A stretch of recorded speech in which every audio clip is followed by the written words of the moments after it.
Hello everyone, my name is Gio from Switchrpg.com. I am also a co-host of the Switch RPG podcast.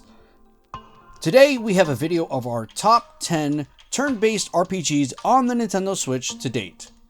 If you enjoy what you hear today, don't forget to visit podcast.switchrpg.com to listen to our full library of episodes. Hope you enjoy.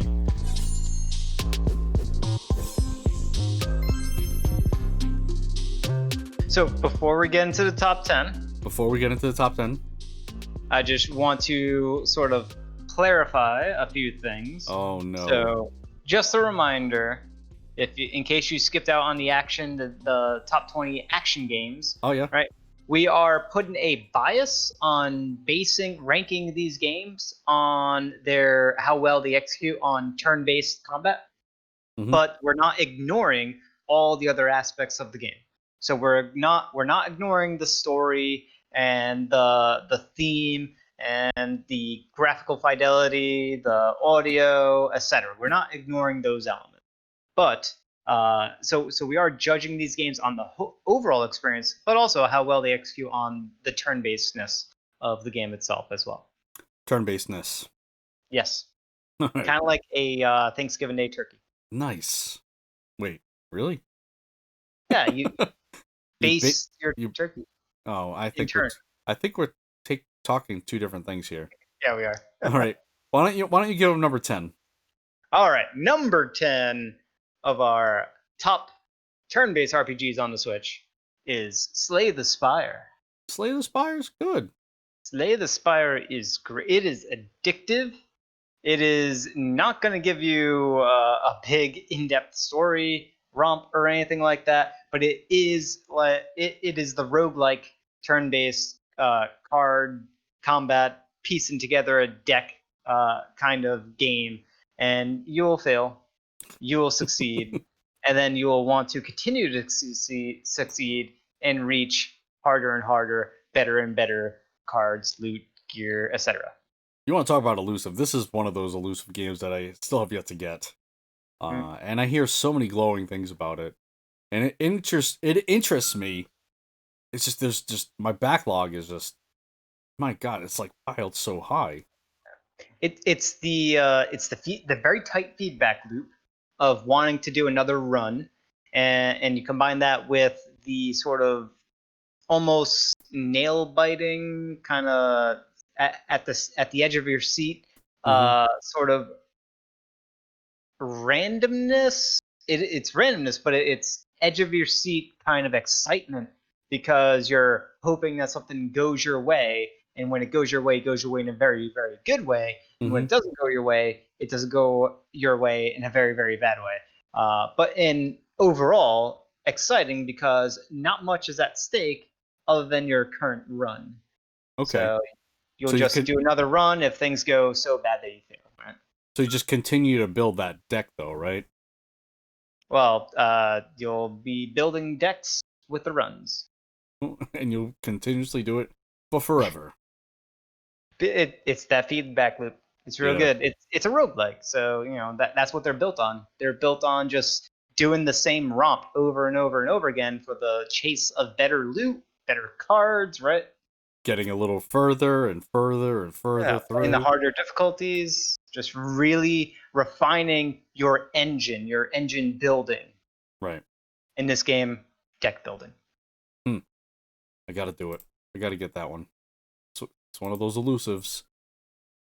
All right, we had number 9. We had a little bit of discussion here with this one. And Nintendo was the arbiter of this little mini argument that we got into, and they were the decider. They came in and they decided right then and there, boom, this game will be number 9. Number 9 is Into the Breach. Yes, now, and according to Nintendo's eShop, this is an RPG. It has role-playing listed right on there. There we go. So Into the Breach. Now, I think I had this a little lower on my list than you did, maybe? You had it a lot lower. a lot lower. A lot lower. Yeah. So I didn't enjoy my time with Into the Breach.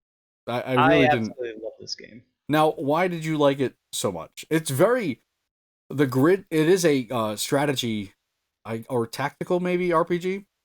The play area is Yep. tiny. It is Yeah, so small. in a very good way though.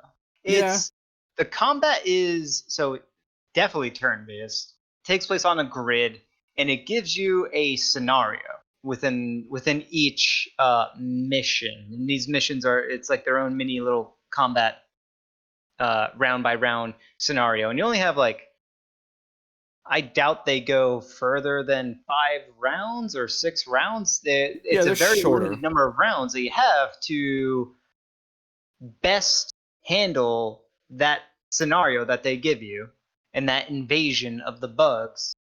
And you can get through it in less than optimal ways. Right. And the goal is to get through it in the most optimal way that you can, but but it's always going to be a situation where things are already bad and you're preventing it from getting worse. Mm-hmm.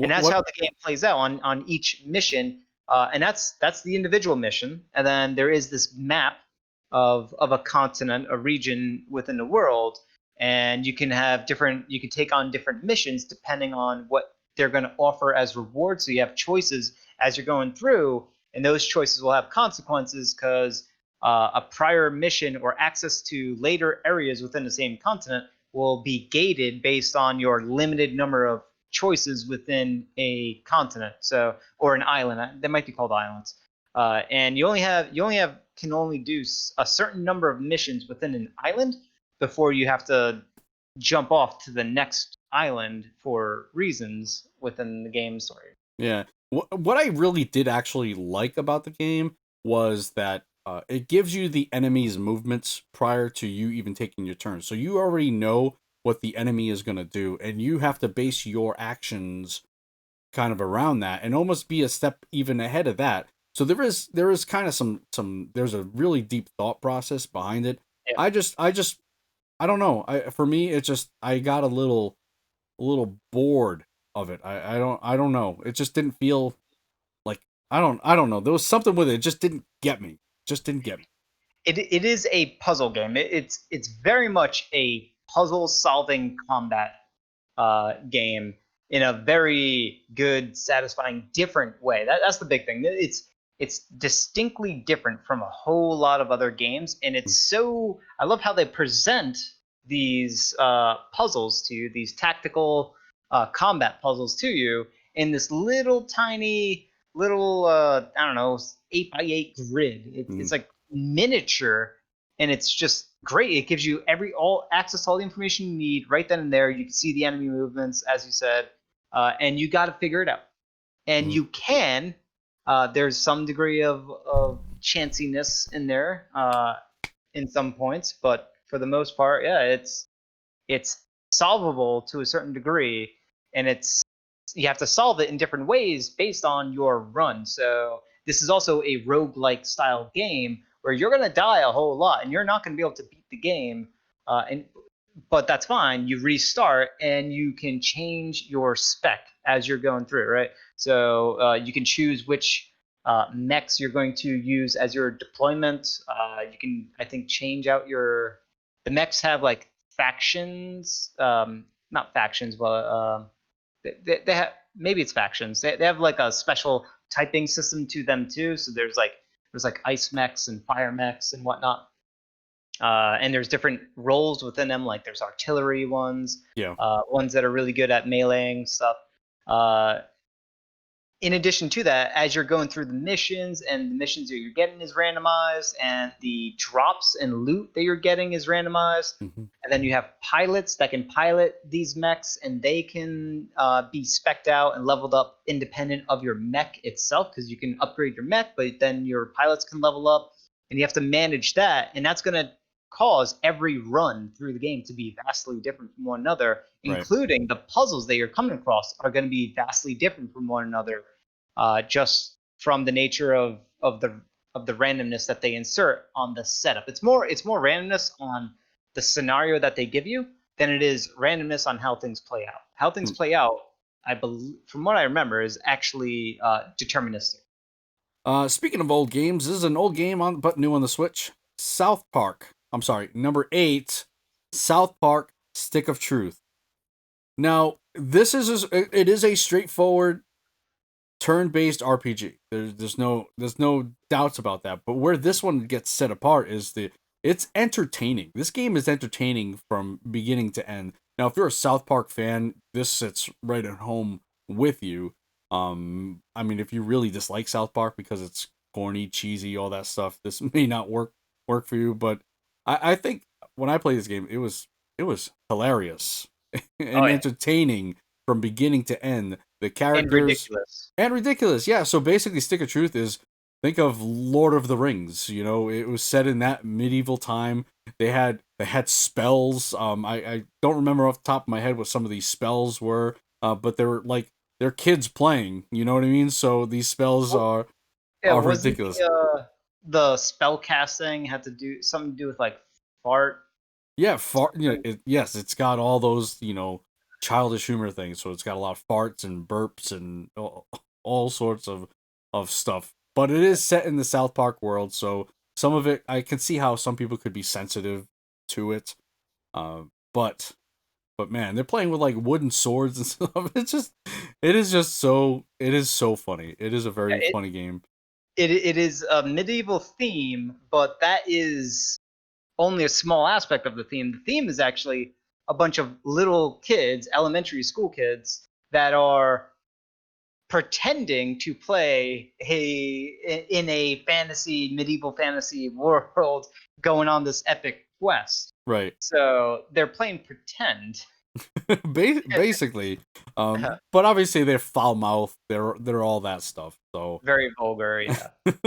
and there's very vile things that happen over and over and over again. It's definitely not for kids. No, not at all. Not at all. But it is actually one of those sneaky, really good RPGs. It is a really, really good one. Number 7. Now, number 7 has been the bane of Johnny's existence here. Number 7 has moved up and down. I don't know. We've been wanting to record this for a while, and it has moved up and down like, I don't know, 6-7 times. A lot, yeah. A lot. And I think it's because you were just kind of maybe playing through it, and your opinions kind of just wavered there. Yeah. Number 7, Octopath Traveler is number 7. I think this might, well, I would say initially it was higher up on your list, and then maybe it moved. But the turn-based in this is it's a break. I call it it's a break system. So basically, you have to time your hits perfectly to initiate a break sequence, and then when you initiate that break sequence, then your enemy is vulnerable, and you can kind of go at it that way. Now with me, here's my thing with Octopath. Okay, with Octopath, visually stunning. Oh yeah. Musically, again, stunning. Excellent. Everything else after that, in my opinion, is mediocre. Okay, yep. That is just the way Octopath sits with me. The turn-based mechanics, they're okay. They're admissible. You know, you can get away with that. Where this game obviously stands out with what I just said. What I really, really, really dislike about this is the 8 different paths, and I understand that's the way they built the game, and it's kind of reminiscent, I think, of Romancing Saga, some of the Romancing Saga series. But and again, in my opinion, that's a big miss in this game. The 8 different story paths. How can you have 8 different characters fighting alongside each other and not even recognizing that they're there? And when they do recognize that they're there in these like kind of little small moments, it's meaningless. It really is. Essentially, it's just 8 different stories, and if you're gonna play it that way and go into it with that mindset, you'll probably be okay. So, unlike you, I did enjoy telling 8 separate tales. I do enjoy what they were going for there. However, the execution of it is either hit or miss. Yeah. Some of the individual stories are well written and are mature enough or are expressed in a very mature way where clearly they put some thought into the dialogue and the scenes that are playing out and given some degree of intrigue into what's next to come. But other characters almost feel like the story was phoned in, Right. and because it was so predictable, both what was about to happen and how your character was going to how that particular character protagonist was going to react to whatever was happening.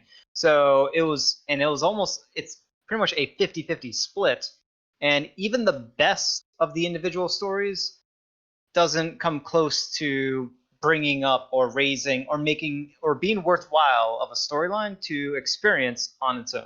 Like, it doesn't even come close to that. Mm-hmm. So there are some good individual stories, but as a whole, it really falls apart, and that's unfortunate because a lot of the stories that you play through eventually, just going through one or two that are mediocre and feel like they are just filling in the blank for what's needed next. It just seems like they're trying to have 8 storylines, but they never actually spent the time to fully think out these 8 individual storylines. It was just they had an initial goal of doing 8, and then they realized, oh no, we have to actually have 8 different storylines. And then they were like, well, these 3 are really good. And then they kind of like, well, what do we do for this one? I don't know. I don't know, Alphen, you figure it out. Yeah, we have this alchemist. What do we have to do for that? He's a good guy. He's nice. He's a nice person. He's a nice guy. That's Yeah. basically Alphen's story. He's just a nice guy. He's the token nice guy. Yeah. But yeah, in terms of turn-based, the actual combat, what are your thoughts there? I mean, are you okay with that sort of system? Kind of like your time your hits with the break system, and then You're not really timing it. It's you're busting through. It's almost like busting through a set of armor. There is a defense that the enemy has, and then once you land a weakness, or a set of, you have a list of weaknesses that you can land, but you have to figure out what those weaknesses are. So there's some puzzle solving elements to it, which is interesting, but it can be a little shallow, because at some point, through the tens and tens of hours, and potentially 100+ hours that you're going to spend playing through this game, it will get dull because there's, I don't know, I think it's like 6 different weapon types that can be their own individual exposures, and then another 6 when it comes to magics: light, dark, fire, thunder, ice, wind. So you got like 12 different possibilities, and an enemy has 3 question marks. So you just gotta figure out which of those 3 of those 12 are going to work, and then you have to hit the enemy some number of times, 3 times, 4 times, 8 times, with their weakness until they break. And once they finally break, they now take an exponential amount more damage per attack, and that's when you really unleash on the enemy. Mm-hmm. Yeah, it's just a different take on the standard stuff that we're used to. They have HP, but you have to break through, like you would say. They have the resistance, this armor, or the break number that you have to get through in order to start really whittling away at their health. Yeah, and when you break them, they do lose an entire turn, potentially 2 turns, depending on when you break them into turn order. You can kind of break them for a full 2 turns. And that's all part of your puzzle solving as well. You can kind of time it where you can get that 2 rounds. You can kind of play it that way as well. Yeah, but it's, when it comes to just turn-based mechanics, it's definitely safe, and that's the part that holds back the combat system, the turn-based combat system, and makes it kind of holds it back from shining more. Is that it is something that you've experienced before with some unique aspects layered on top, right? You have your attack option, you have your magic option, or whatever unique ability a character has, and then you have your items option, and then you have your defend. There's nothing new in that. No.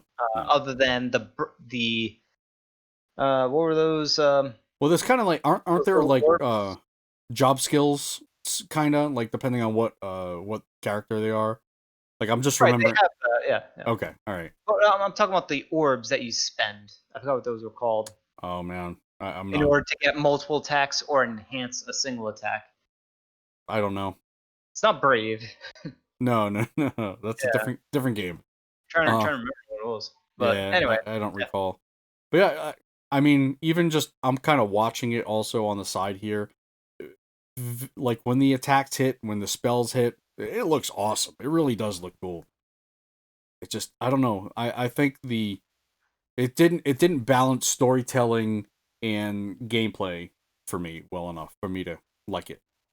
Yeah, and it's at number 7, and it's basically the best sort of execution of a traditional RPG on this list without having the massive juggernaut budget.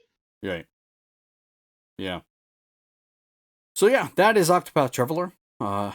Speaking of traditional RPGs, number 6, Pokemon Sword and Shield. Number 6. Oh, yeah. Now, this is tried and true, right? They've been doing this for what is it, like 30 years now? They've been doing this for a while. No, since 96-ish, 97. Okay. So over 20 years. almost 30 years. Pretty dang close. 30. It's under 25. It's no. Over 20. It's almost. That's not even close to 30. Almost 50 years Pokemon has been doing this. But I mean it's there hasn't been much change since it's, I guess, maybe Pokemon, what is it, Red? There hasn't been much change. So you do still have what I like. It is a standard, turn-based 1v. Well, I guess you could call it 1v1, right? Yeah, just like other Pokemon games, it's your Pokemon versus another Pokemon. There is maybe some slight caveats to that when you're doing team-based battles, where you can have 2 Pokemon out. I'm not sure if Sword and Shield has that. I know there are moments where you can do 4 on 1. That's during the, I don't know, Dynamax, Gigamax, Gigantamax, one of those max battles, the raid battles. Right. You can do it with multiplayer too. So co-op that, those big giant fights, and that's interesting. That's cool. Yeah. I mean, what Pokemon has always done well is they've this is like a fine wine. It's a very refined combat system, and you have different aspects. You have a lot of weaknesses and strengths that are just balanced so well, and it's this is all Game Freak knows how to do. Basically, they did Little Town Hero, but we don't talk about that. They've done other stuff. They've done that elephant game. Right, exactly. It's called That Elephant Game. When it stands out, it's called That Elephant Game. Didn't they also do a horse racing game or something like that? All right, so Pokemon is basically the only thing Game Freak has done, and I mean, it is a monster collecting game. It is very much like a monster collecting game. The last time I played a Pokemon game was X and Y. I never jumped into Sword and Shield, or I think it's Sun and Moon even before that. So it has been a while since I've dove into Pokemon, but I will tell you, it's probably the same. And I think you could safely say that for most of them, it's probably the same. Yeah, it's not changing the combat formula that much. It added in, the Gigamax, Dynamax, Gigantamax, whatever it's called. There's 2 different versions of it, but it did add that. Obviously, you get a new roster of Pokemon with these. It's but for the most part, as you said, it's the same stuff. However, there is something fundamentally unique about this. It's the first romp on console, like major RPG Pokemon experience on console, just the full experience, and in full 3D, HD 3D, all that good stuff. Yeah, so you got to praise it for those elements, and they did do better open world exploration. I was going to say the wild area. Yep. Yeah, the wild area, offering more immersion to what is typically kind of somewhat claustrophobic experiences. Hmm. With the Pokemon games, they were very linear. The pathing that you'd go, it was almost like a single screen, kind of like Zelda, Right. but way more linear. You were gated and sort of you had to follow a certain path in order to get to the next area. The caves got a little different, but not much. Whereas, this one definitely changed up the formula. Instead of going into random battles, they got rid of the random battle stuff. You can now run into the actual Pokemon and see what you're running into. So there are a lot of things to praise about this. They did take some leaps while keeping many other things very traditional. So it's and you got to understand, this is a monumental undertaking to bring a Pokemon game into HD 3D. There's a lot of graphics, a lot of models, a lot of characters to animate, to create, and to upgrade, and it's a big effort. And I can understand them being cautious when They they did they this. they definitely played it safe in some aspects of that. They basically almost combined with what Let's Go, Pikachu and Eevee, and the traditional Pokemon games. They kind of merged those two, and this is kind of what we have here. No, it's definitely way more traditional. It definitely doesn't go into the simplification that Pokemon Let's Go Eevee No, and I mean does. only certain aspects. What I mean is that wild area. You kind of see that in Let's Go as well, where they have that wild area. You run into the Pokemon, that sort of stuff. Well, run into the Pokemon, but Let's Go was still The battle system, yeah, it's very different. well, I'm saying the exploration part was still very much limited. It Okay, was you were exploring the same way as you would have in the original Red and Blue or right. Yellow. Okay, all right. I Just thought you. it was in 3D, so obviously the Yeah, perspective yeah, is a little bit different. The thing it did do was, yeah, you could see the Pokemon before you actually try to catch them. yeah. That's what I mean. Yeah, yeah. But it wasn't as big, open world, immersive. No, not at all. I Yeah. mean for in terms of story, it's I would have to assume it's basically the same. He just wants to be the very best. Is that what it is? Oh, there's multiple. That is sort of the drive of the protagonist, but there is a story plot that goes on of some villain, right? There's always going to be a villain of Uh-huh. sorts, but don't keep in mind, Pokemon as a franchise is not meant for us Right. You're right. adult people. I, We I can think appreciate it, I think we but it's lose not truly targeted towards us. right, and I think we lose sight of that. I And don't that know. So I think I lose sight of that. I think a lot of people do. I mean, people. I mean, I've played them, right? But I didn't really grow up with them. And the people who grow up with them, Pokemon is just still in that same place. They're still for the kids. They're not meant for the people that grew up. But there's But always going to be new kids that have sure, never played a Pokemon game before or have never played an RPG before. And right, that's what that is who Pokemon is for. Pokemon is one of the best recommendations you can give to a younger gamer that right, wants to play an RPG right. It's or kind of. collect monsters, right? Mm-hmm. It's Yep, one of the definitive experiences, I which agree. is why it's at number 6. Number 6, and it's not that one. That one moved around a little bit too because of Octopath Traveler. Yeah. Number 5. Why don't you do it? Oh, sure. So, breaking the top 5 at number 5 is Darkest Dungeon. Dun dun dungeon. And whatever the full package edition is called, what was it, like Eldritch Horrors or whatever? Uh, I forgot what the full collection is I called in yeah, DLC. I don't even know. I Yeah. don't even Just know. the DLC stuff is great, other than the blood stuff. I forgot what that blood one was. The blood curse or the blood craze. Yeah, I never played the DLC, so I wouldn't know. But so Darkest Dungeon, you want to talk about really good use of edge of your seat, turn based, randomness. Things can go either really well or really bad for you. This is Darkest Dungeon. That is the experience you're going for. You have the dungeon delving aspect, which is how long. It's sort of a press your luck kind of system where how long can you go through this? How long can you survive going through this dungeon in order to get the final reward?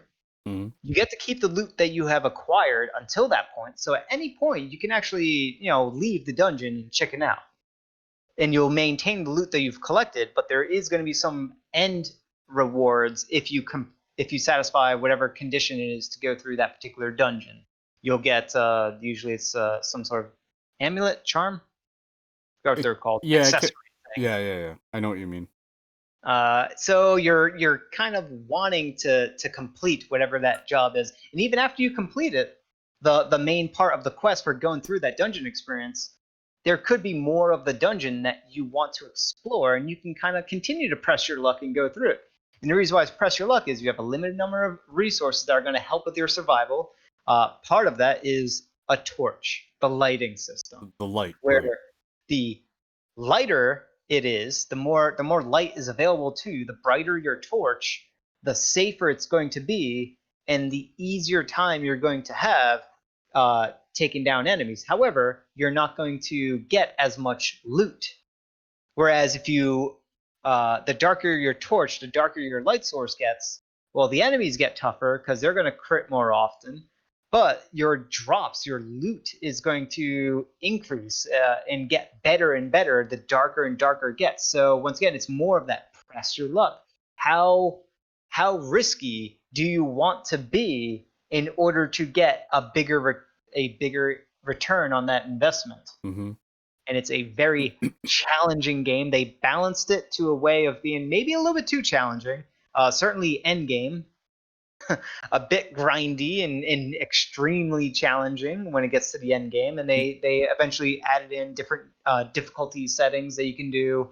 There is permadeath in the game, but you do have opportunities of saving your character. And then, if all that wasn't enough, you throw on the unique quirk system of every individual character. They develop these quirks that can cause them to react very differently from given certain situations. But there's also this madness system. And the madness system is, well, it quite frankly hasn't been done in many other games. In any, kind of count the number of games in like one hand that has done like this sort of madness system, because everything you're encountering throughout the dungeon, and as you delve deeper into these dungeons, you're just going to develop more and more madness. And eventually not madness, sanity. And if your sanity builds up too high, if you go too insane, you develop a madness. And there's a very slight chance that you can develop a virtue, but very slight. Once again, it's like risk, reward type thing. Do you want to not heal your... Sorry, it's stress. Wow. I apologize. It is not madness. It is called stress. It is not insanity. It is called stress. So if you get too stressed out, you will develop a madness. And the madness will be a permanent thing throughout the remainder of that dungeon. And when you develop a madness, that is far worse than getting poisoned, bleeding, taking a substantial blow of damage. It is far worse than that, because unlike taking damage, which you can heal your characters to full again, once you develop a madness through a dungeon run, that's it. Your character is going to remain mad for the remainder of that dungeon run, and they can do stuff. They can do simple things like skip their turn, where they refuse to take their turn. They could, instead of attacking the enemy during their turn, they'll attack their allies during their turn, or they'll shout at them and degrade them, causing them to build up stress. It's just a bad time. And that's when you hit 100 stress. And then your stress can build up even further, to the point where you go up to 200 stress. And once that happens, your character can just die from too much stress, and they have a heart attack. That's when you stop using that character. And you just kind of either just let them sit there, or just kind of kill him on his own. But let's just get down to the basics, right? So this is it's set in a gothic time, right? It's a kind of I guess it's a dungeon run, but it's done via side scrolling. Your positioning also matters in terms of, so it's four. You have four characters, and I think typically the enemies have four as well, or they can be Up to 4. up to four. The That's enemies right. can have different sizes. Yeah. Where they could take up more or less space. Yeah. Slots. So basically, yeah. So it's 4v4 or 4 spaces and 4 spaces, and certain attacks or certain enemies or certain characters will do better against the other characters' placements. So there's a lot of that. There are so many different classes that you can recruit. Yeah, a lot. Yeah, so basically, like I said, it's 4 place versus 4 place, and you're going side scrolling into different rooms. So once you get into the dungeon, outside of that, you have the overworld, and the overworld is essentially like you're almost like, I would say, like it's city building, almost like It's your base of operations. yeah. It, So, it, it there is you a go. town that Hmm. is outside of the manor. The manor itself, that's part of your. This is explained in the opening video. Yep. The opening to the game itself. The manor is sort of, it's your family's heritage, and that's what you're trying to get back from the darkness. You're trying to quash the darkness so that you can take back your estate. Hmm. And there is a town next to your estate, because apparently you're very rich, or used to be. Your family used to be extremely rich, where you had an entire estate and surrounding grounds and a town that was also once thriving but no more. Either way, you can build up that town, to develop even further and further, to get new services, better, upgrading the blacksmith as one example, upgrading the medical ward as another place. You can upgrade these different facilities that can better service your adventurers as you take them out dungeon delving, quashing whatever abomination rests within these 5 or 6 different locations, Hmm. themed locations to dungeon delve through. Number 4, Final Fantasy 12 Zodiac Age. Another one of those active time battles. This is where Final Fantasy really got off the rails, right? This is really where they. I mean, I'm not counting 11, right? 11 was was an MMO. Yep. But Final Fantasy 12, the Zodiac Age, is just a change for them. They went to an active time battle, and the Zodiac Age expansion is where it really got good. Because I remember playing this initially when I got it for PlayStation 2. I didn't like it. I didn't like it at all. I went back to it recently when it came out for the Switch. I really liked it. And it's basically what you know of Final Fantasy. I'm gonna stretch here. Basically, what you know of Final Fantasy 15 stems from Final Fantasy 12. Yep. I don't. So you agree with that? You can To it. definitely see it, but there was a whole slew of games that released since 12. So 15 kind of built up on not just what 12 did, but a bunch of other games like Xenoblade Oh and yeah, others. yeah, yep. But yeah, a lot of Xenoblade has a lot to, it has to tip the hat very certainly to Final Fantasy 12 and what 12 did. Yeah. 12 was, but 12 also combat wise tips the hat to what came before it, which was Vagrant Story. Okay. Oh, bro. And you just played through that, didn't you? I did, yeah. So a unique thing about Final Fantasy 12 is that it was made by, or strongly, there was a bunch of different individuals involved with it, but one key individual involved with it was Yasumi Matsuno, which did Final Fantasy Tactics Ogre before that, and Vagrant Story. And Mm-hmm. immediately after Vagrant Story, he started work on Final Fantasy 12. He actually designed some degree of the combat system for 12 because they incorporated things that they wanted to get done in Vagrant Story's combat system, but because of scope, the scope was too big and they had to cut a whole lot of stuff. they had to trim stuff from Vagrant Story, and all those ideas that they had, they essentially brought over to Final Fantasy 12. Mm-hmm. And being part of the Final Fantasy name, that was obviously going to be a much bigger budget endeavor, a larger project overall, and they were willing to do these things. I'm not saying that that Yatsumi Matsuno did the entirety of the combat system. Obviously, that's not the case. One thing he did do, though, was the storyline. That was he's definitely credited, that you can see on the credits and whatnot, for being responsible for the storyline. And story-wise, there's a very clear difference between the story of Final Fantasy XII and the story of other mainline Final Fantasy games. They are fundamentally different. The way that they are told is fundamentally different.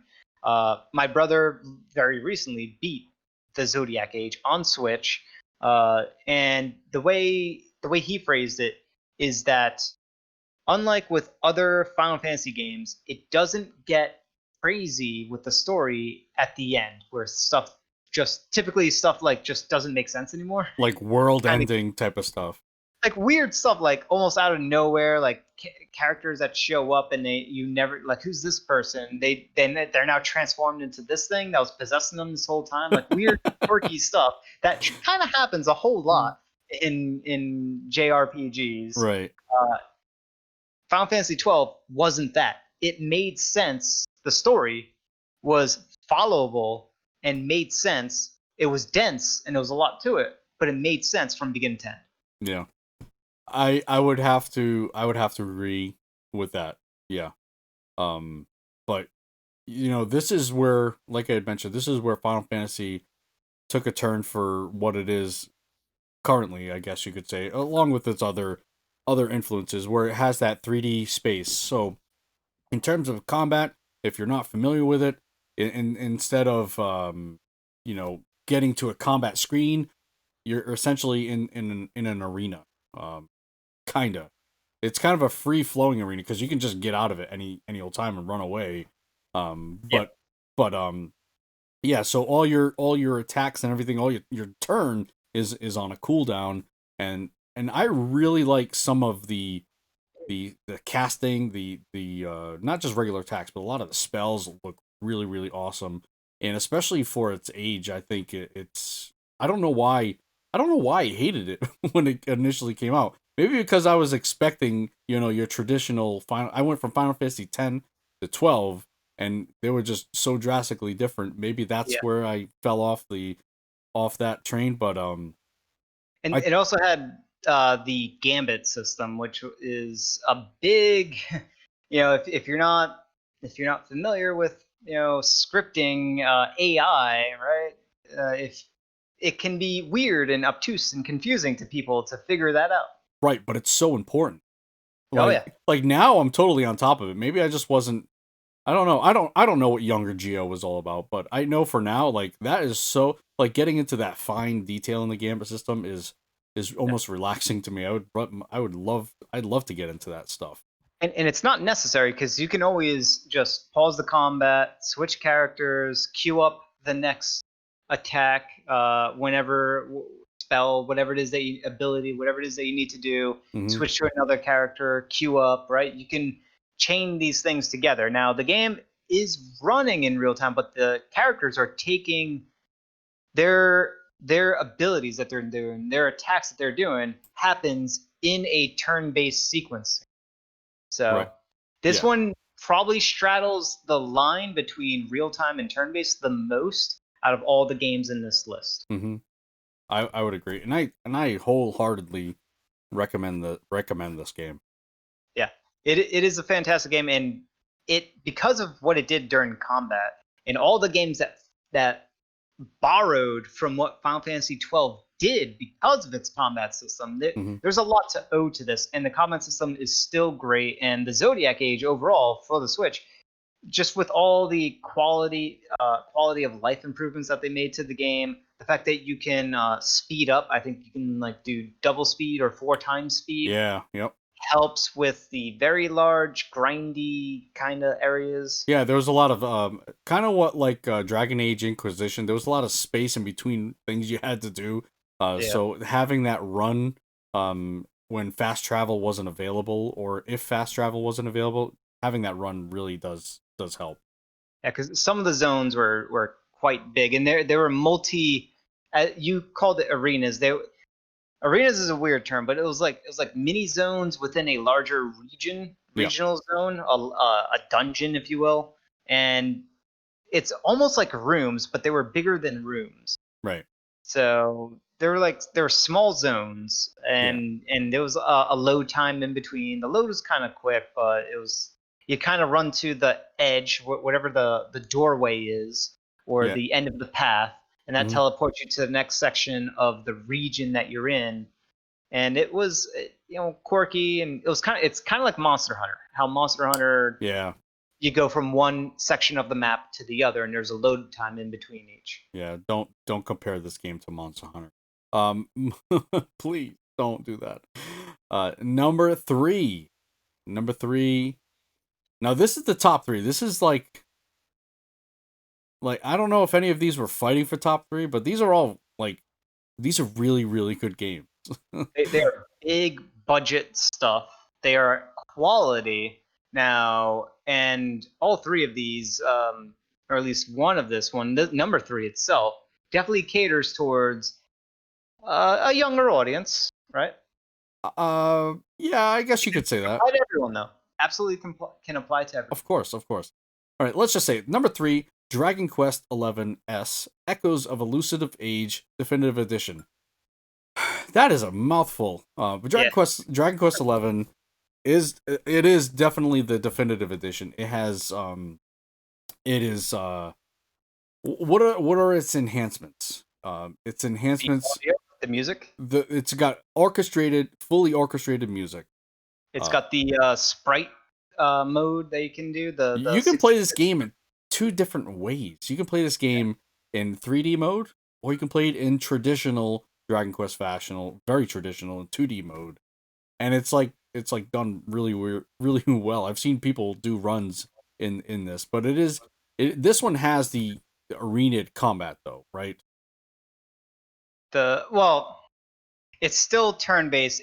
You can move around in the arena combat, except it doesn't matter. Your positioning doesn't matter. Doesn't matter. Your movement doesn't matter. It's just all that matters is the camera angle and what you're looking at. You know how that you attack enemies and how you can target multiple enemies is the same as it was in the original Dragon Quest games. That aspect that your positioning doesn't matter really confused me when I initially played it, because going from I know they're different games, but Tales of Vesperia, right? So you're set up in this, I'll call it this arena where positioning really matters. Well, Tales of Vesperia is it looks like a Tale. And I don't mean that. Like, I'm talking about when you enter combat, right? So they look very similar, but they are absolutely very different. So you're, like you said, your positioning doesn't matter. And I'm like, as I'm playing, I'm like, all right, where do I need to be? Like, why am I locked in this area and I don't know where to be? And that was so frustrating for a long time until I finally got the nerve to ask, all right, am I doing something wrong here? Does it matter where I am? And it totally doesn't. It really doesn't even matter. It's just they put you in that space, that 3D movement. I don't know why they do. It's for the camera. That's all it is. Okay.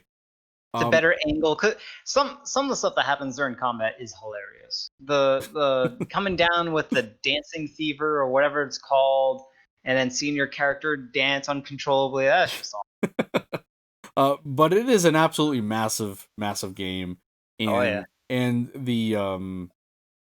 it's kind of do you think it is just long for the sake of length, or is it worthy of being that long? So the first half of the game, and I don't even want to say half, the first third of the game, because the game is very long. The first probably about 40 hours of the game is kind of bad. It's rough. Wait, you said 40, right? 40, yeah, 40, right around there. 30 to 40. because it doesn't really give you an interesting story. The story's pretty basic as to what you need to do. And then finally, when you get to the point of doing all the tasks they've given you, and you're ready to progress the story, right? You collect these things around the world. You've collected them, and now you're ready to do the thing. At that point, story stuff actually happens in a very interesting way, and from that point forward, it actually gets real good because it becomes super engaging. Because graphically, the game is awesome looking. Mm-hmm. It's very impressive. The world, the characters, it's lighthearted, it's comedic, it's got a nice variety of awesome stuff going for it, except for the story until you get to that point. And once you get to that point forward, the story gets better and better, and it gets more and more interesting. There is some. So I've talked with my brother. I've seen him go through a lot of the story events. You have to actually beat the game multiple times in order to get the best of the best endings. That's just so ridiculous. That's a big ask, I think. Well, so beating it multiple times is part of. I don't want to really spoil anything, but it is part. It's built into the game. It's part of the playing experience. Mm-hmm. So you'll understand once you beat it the first time. You'll understand. Oh, okay, all right. Things aren't just ending here. There's more. Yeah. Because in a big way, though, right? Yeah. Because it does give you the credit roll, but it also gives you a very clear distinction that hey, things are not done yet. Mm-hmm. They could be better. Then why roll the credits? Well, for the people that want to tap out with a bad ending, I guess.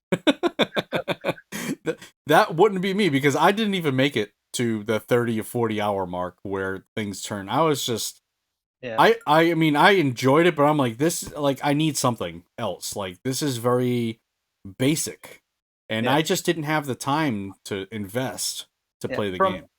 From my brother, the game goes from being one of the worst Dragon Quest experiences, and his favorite, I think, is 8, Dragon Quest 8, or 7. The one that was on PS2. I don't know. That one. Okay. So it went from being, and he absolutely loved that one, to now this one being his overall favorite, just because that jump from before when story stuff was lackluster to that point, that middle point or third way point forward, it got real good, and he got really, really interested and involved with it.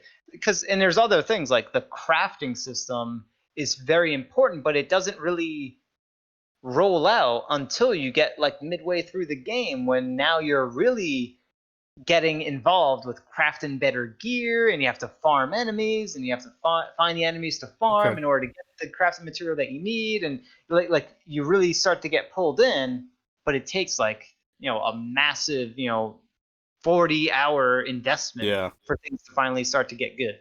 All right, number 2. This is probably my all-time favorite RPG ever. Divinity Original Sin 2 Definitive Edition. I've never mentioned this before, but I absolutely love this game. You always never mention it. I always never mention it. I mean, let's tap around the actual turn-based combat. All right, the story is really interesting. The characters in it are really, really, also really interesting. The soundtrack is perfect. It really, I absolutely love the soundtrack. I have played through this game 3 times. I wouldn't say perfect. I love it. It's perfect. Okay, Johnny. I would say Xenoblade one-ups it. They're both perfect. Can 2 things be perfect? Sure. Thank you. Actually, I can't remember any of the songs and music from Divinity. And I have them humming in my head right now, Johnny. Yeah. 3 times a champion, right? They are so delightful.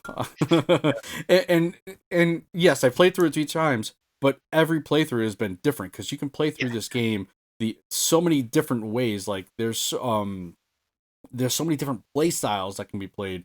Yes, there are classes, I guess, but you can do so many different things within that class where you don't have to go with the norm. Now, Yeah, your initial class is not, you're not stuck to it. not at all. You're augmenting that as you develop your character. You can stop, if you wanted to be a spellcaster, you can just skip getting any more intelligence for the remainder of your initial playthrough with that character and start, going into, is it speed? For what? I forgot what. For what class? Well, not for class, for a character. Was it speed as a stat, or was it dexterity? Dexterity is a stat. I don't think Okay, speed is okay, a stat. okay. Yeah. I forgot what the stat was called. But yeah, you could get something else and just start getting skills of that school, like go into like archery or whatever. Ranger. Yeah, but you can respec. There's a magic mirror. You can respec altogether at any point in time if you wanted to, right in the middle of the game Was that for free? for free. Yeah, this doesn't cost a thing. Oh, I didn't even realize that. Yeah, yep. You just go to the magic mirror, and it's basically like you're starting a new character. You Wow. can change. You can change your looks. You can change everything. And there are original characters, origin characters that you can play through. So and they're fleshed out really well. I have played through 3 of them, each individual time. But they all have their own stories. Now, again, you can play this game with up to 4 party members. I don't recommend ever playing it with 4 party members You're crazy. because where it gets difficult, especially in the beginning, it can turn off a lot of people in the beginning because the sharing of loot, the dividing of loot between 4 characters in the beginning can be really difficult. Towards the middle or end game, it doesn't matter. Most of the people have enough money. They're not a lot of enough gear to go around. But in the beginning stages, it can be kind of difficult. Yeah, I think. Yeah, well, you're right, because there is a difference between our experiences. I play on PC, Divinity 2. You play on Switch. On console. Yeah, I played Yeah. originally. I played on the Xbox. Yep. But yeah, I generally just do lone wolf. You can do lone wolf with one other character, so you have 2 party members. That's generally how I've done all of my playthroughs. Just with 2 party members. Now, going in terms of combat, it is very much a strategy, tactical kind of RPG where each individual takes their turn, and you have a whole hotbar of spells but your action points kind of limit your movement and or spell taking or casting in that aspect. It's like a budget that you have, mm-hmm. and you get whatever the number is, 10 action points, and you can spend that however you want based on what your character is going to do. If you want to move very, very far, well, you'll burn through all 10 of your action points. Right. If you want to move halfway, then you burn 5, then you can use the remaining 5 to activate certain passive abilities, or do certain spell attacks, or do range attacks, melee attacks, whatever it is that you need to do. Mm-hmm. You can activate those with your remainder. Or if you're staying put somewhere and there's an enemy within range of whatever attack that you're going to do, you can just spend all of your stuff attacking them, assuming they don't have cooldowns on some of those attacks that you're about to do. Right, yeah. So if you've taken an attack, that cooldown could be so many rounds or whatever it is. Special attacks typically have the cooldowns. Yeah. This game may be one of the closest things you have to a tabletop experience, like the true to form Dungeons and Dragons or Pathfinder experience. Well, very, very close to it when it comes to the full experience of doing a full campaign. When it comes to combat, there's definitely others that have that very D&D combat based thing, but this is one of them. This is a very tabletop RPG combat based experience, in addition to having the full blown RPG role playing tabletop experience, and it doesn't even have to be solo. No, you can play this game online with friends. Not on the Switch, but on the 360, you can have couch co-op. And that is almost seamless the way that works. I love the way it works couch co-op. The And Switch does couch co-op, no, it doesn't. just online. Just online co-op. Yeah. One of the real standout features for combat is the environmental factors. Basically, I could easily there could be a barrel of oil, and I could get that barrel of oil. I can shoot some fire on that oil, and it will blow up, and it'll cause a big mess. Or I can take that oil, just put it on the ground, and it cause a big mess there. I can combine elements. If there's, I can make it rain and shoot down electricity, and all of a sudden that all that water is electrified. There's also variation in height, so if you have a height advantage, that could provide you with additional damage on your rangers. And Even the blood that enemies spill, blood itself is a fluid, and therefore can conduct electricity. So if there's a pool of blood, you can electrocute that and anything standing in the pool of blood. That pool of blood can be electrified. It can be frozen. I think it might it might be flammable. And there are some characters or different perks where if you're standing in the blood, you'll suck it up. You'll heal from it. Yep. It is flammable if you're undead. Right? Undead blood is poison. It's the ooze, the green ooze or whatever. Yeah, if you are undead, you cannot use regular health potions. You have to use poison to heal. Yep. So enemies will sometimes heal you, but in effect they're damaging you. I've had full experiences in the game, and like I said, experience it one way. And I also have someone else who plays it and has done the same exact battle or whatever, and just managed through it in such different ways. It's just so many different ways to like get through a quest or do something, or just any single combat scenario. It gives you you have unique ways of going through it, because midway through a combat scenario, a chain reaction of events could occur that kind of transforms the battlefield midway through, and things blew up. Now there's smoke that's blocking your vision, and now you can't range attack anything that's within the smoke or past the smoke, and that becomes an obstacle to deal with. There's just it's kind of like Breath of the Wild. The number of mechanics that can interact with one another, and the systems in play that are just doing things. They obey by these laws that the game engine has defined, and it works. Kind of like Breath of the Wild, how you can let grass on fire, that creates an updraft of wind. You can then ride that wind up with the glider, right? All of these mechanics, all of these laws, these physics that exist within the game world that they have defined, all working with one another in a very synergistic and compounding fun way. Right. And that happens in this game. Yeah, it promotes experimentation, basically. I've teleported enemies into lava or into death fog, and they just immediately die. Or man, I've done so many cool, like, awe-inspiring moments, and I'm just by myself, absolutely loving it.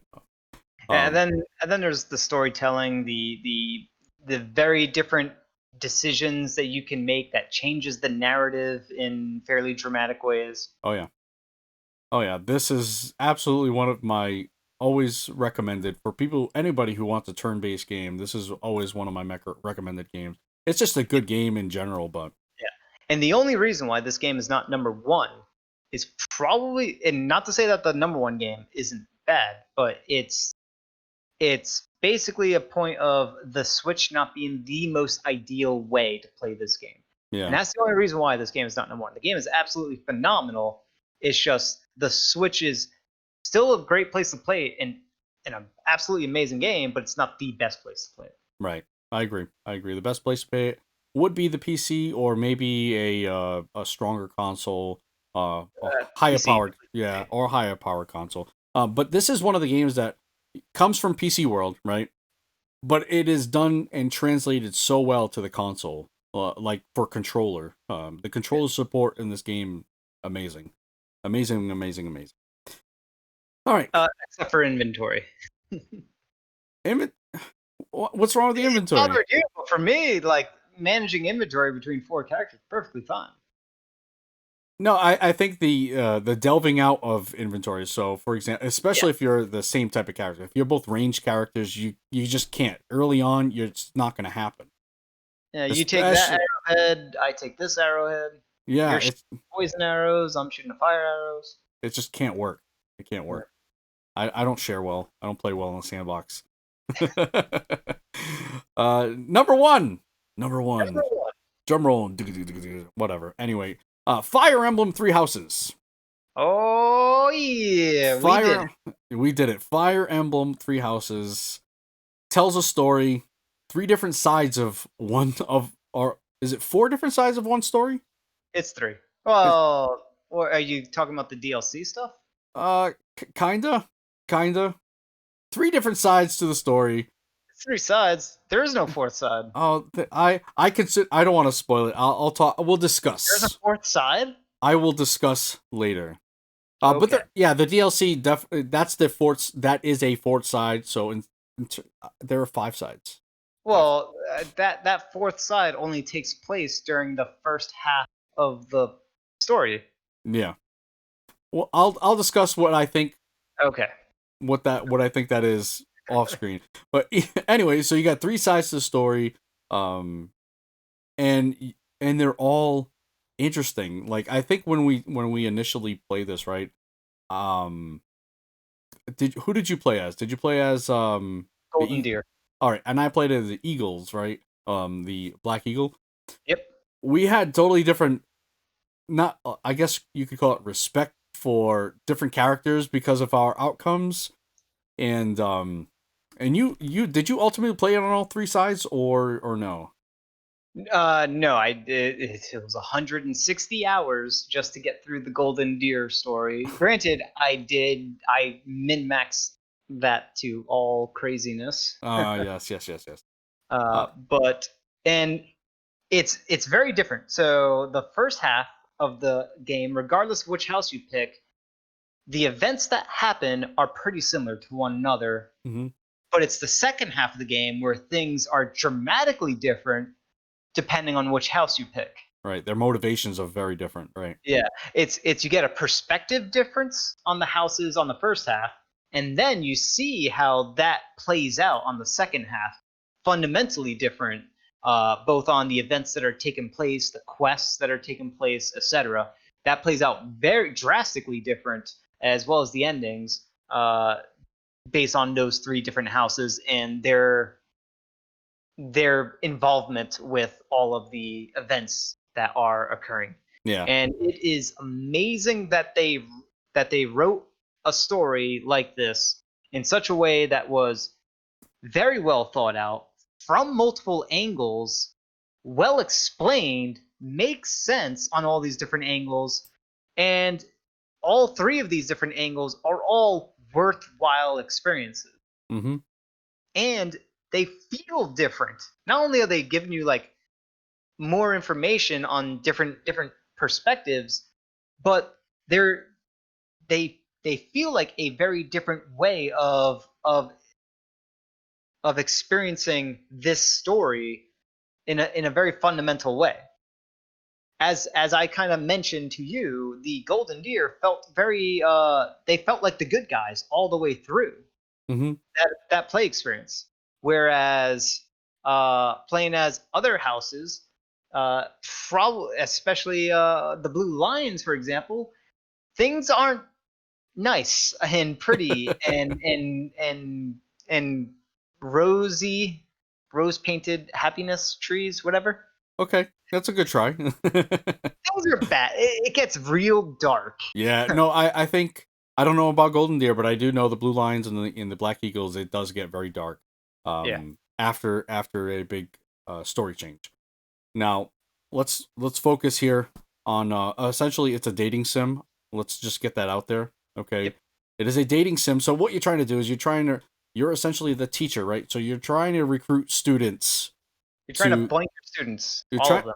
You are trying to do a little bit of that, but you're essentially trying to recruit students, and these students will fight. They all do very different things on the battlefield, and so you can essentially. I don't know if you can recruit all of them. Almost all of them. Okay, almost all of them. And again, they all play a part on the battlefield. And talk about the battlefield. It is a grid-based strategy RPG, or maybe tactical. I don't know. I think those terms, kind of, Strategy and tactical. Yep. yeah, they kind of blend together most of the time. And so you have your heroes, which are your teachers, and your students. And essentially, here's one gripe I had with Fire Emblem is that all the battle scenarios, for the most part, were the same. Whereas Yep. essentially just eliminate the enemies. And I would like to have seen, and there's some escort type of stuff, like escort this guy to there. I would like to see a lot more variety and just maybe some different stuff. Yeah, in the mission design, yeah. Yeah, Or yeah. quests, yeah. That was one of my biggest gripes. But other than that, the story is airtight. It's on point. Excellent. And not only that, but the way they detail each individual character, it feels they all have their own personal story, Mm-hmm. which is like their backstory, and they all have their own developing arc to them. Right. Each individual character, and there's over 30 different characters that you can recruit in this game. It is well more, probably close to 40 or maybe even over 40. It is ridiculous how many characters you can recruit. And each character, each individual one, is very, very well written. I haven't come across a single character that I did not care for. And they kind of interact a little bit with each other too. There are, I think, Lot. what are those? Not a whole lot. What are those moments called? They're called something. Where They can develop. Not only can the teacher, develop a relationship with your students, the students develop relationships with one another, support, and they can have these support chats with one another once they develop. Once their relationship develops far enough, they can have a chat with one another to level up their support level. Mm-hmm.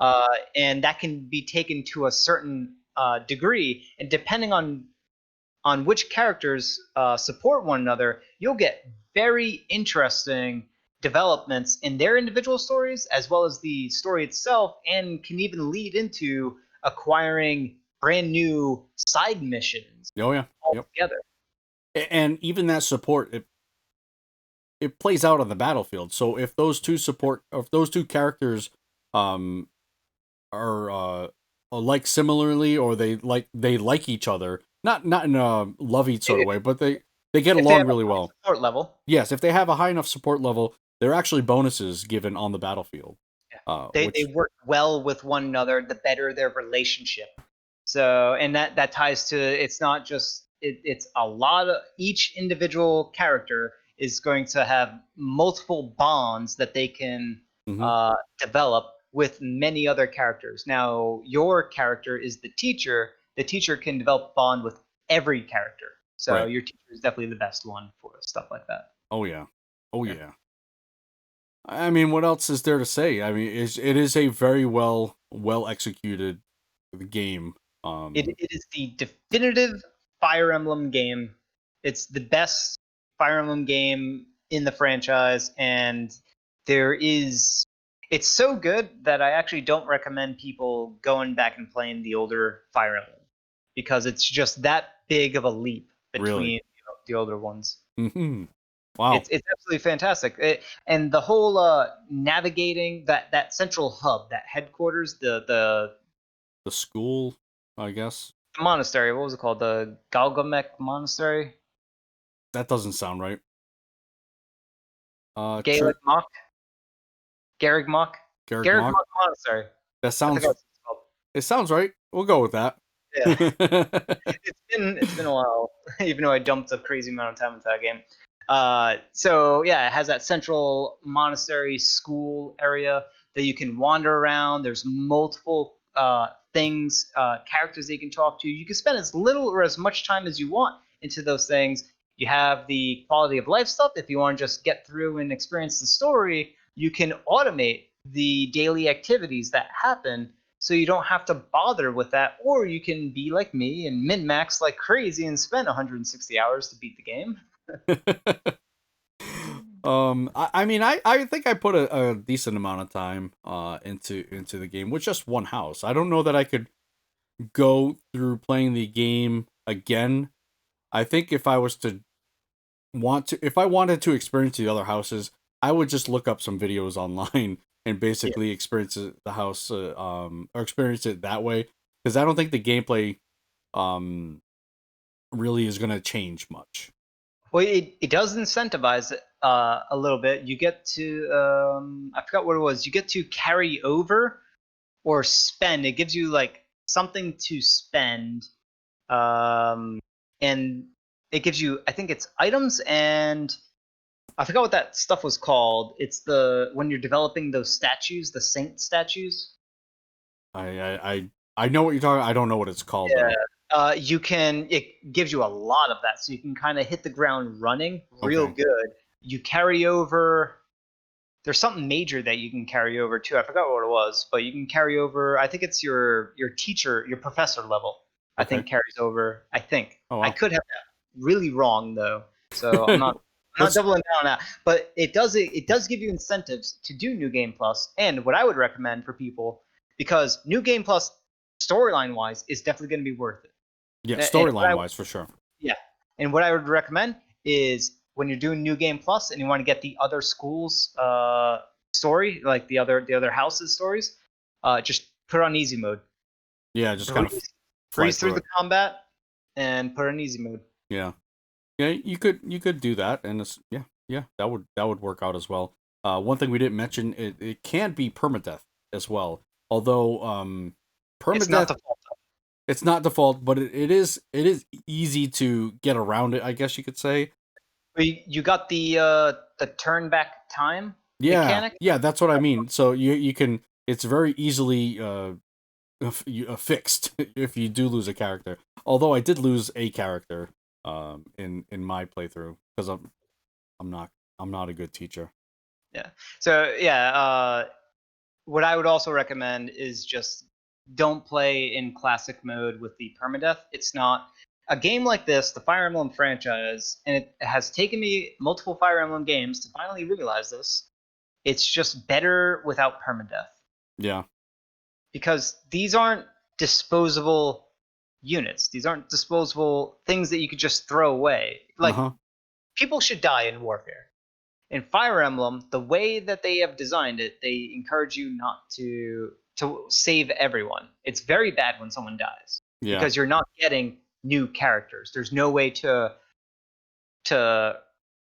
take someone who just died and then that was the my knight is dead, so I'll just hire a new knight. You can't do that. No, you can't.